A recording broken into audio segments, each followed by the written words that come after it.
Alam nyo, hindi ko marante. Paano ako nakaka-help sa inyo? May problema din ako. Hindi din naman po ako healed. Hindi din naman po ako magaling. Depressed din ako. Lungkot din ako. Tsaka may anxiety din ako. So, hindi ko alam. Yung mga confession po na ganito, sana it's real. Kung nagko-confess po kayo ng ganito. Kasi hindi ko po wala. Medyo mahirap po ako maniwala. Pero kung nasabi nyo, go, naniniwala po.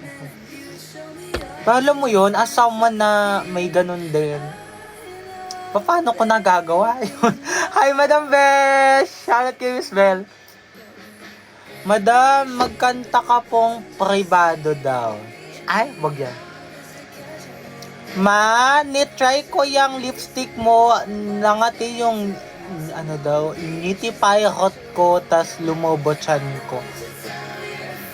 Sa batang ina po ata yun, single by choice or what? What? What? What the Hi, Charm! Tigil sa TikTok, Charm. Comment tayo ng, I love TikTok, Miss Charm.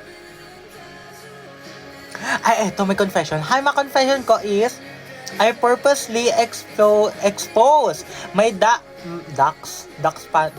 backstabbing friend on social media.